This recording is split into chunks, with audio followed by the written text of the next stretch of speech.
Uh, Recently, in the worst mass shooting in American history, a gay club in Orlando. Pulse Orlando, 50 people died.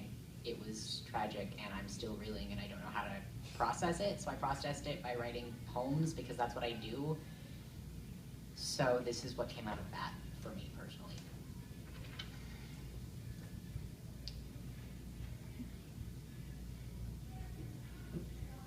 "3 years after I come out to my big brother, he is shocked and dismayed to discover that he cannot tell just by looking which of my friends is transgender. He expresses his surprise and disgust and thinly veiled discomfort with forced laughter, makes a joke about how uncomfortable it must be for the poor, unfortunate souls who wake up after a wild night, after a few too many, after the night before, and find that their morning after isn't quite what they were expecting. The morning of Sunday, June 12th, 2016 was not the morning after that anyone was expecting. No one goes to a bar the night before and plans for a morning after to involve gunshots and sirens and 50 people dead, all because one man could tell, could see LGBT people with his own two eyes, could put them in his sights and decide we deserve to die. I have linked these two events together because I am queer. I have linked my big brother cracking a joke with a mass murderer killing 50 members of my community.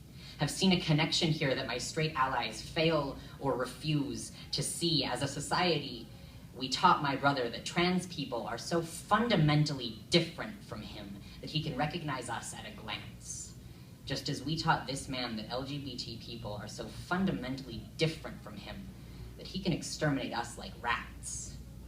And I am so tempted to forgive my brother for being a product of the same society that created this man. After all, my brother could have been so much worse. But lead me not into temptation. The people and environments that raised my brother also raised his brother. The hypothetical man with whom he empathizes so keenly is a real threat to my sisters. The drunken one-night stand he jokes about has a kill count. It has a death toll. This hypothetical man has a very real army of men at his beck and call, just waiting to avenge his honor by means of my death. The morning after the tragedy, I wonder if my old college roommates are sharing their prayers, are sending their support. I wonder if they know it was their bigotry and violence that put me in a hospital the night I tried to end my life. I wonder if they care. I wonder how many times my family, who love and support and cherish me, have sat around the dinner table debating the politics of my right to exist. Of these discussions, I wonder how many were serious and how many were jokes. Just a way to pass the time, just a way to fill the air, just a lighthearted conversation about the circumstances under which they are allowed to retaliate against me, against people like me for being too proud of who we are.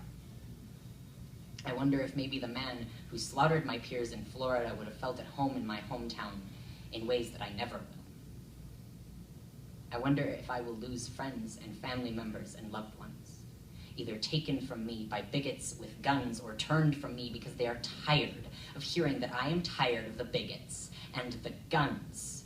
I wonder how much more I can take. I wonder if I will see tomorrow every day of my life. I wonder when they will stop reminding me of marriage equality and demanding to know what us people could possibly want. I wonder why they can't see the obvious answer is that we want to survive. I am still alive. And I am queer. I am alive. And I am queer. And whether I wanted it or not, whether I was cut out for this or not, whether I agreed to it or not, that still makes me a target.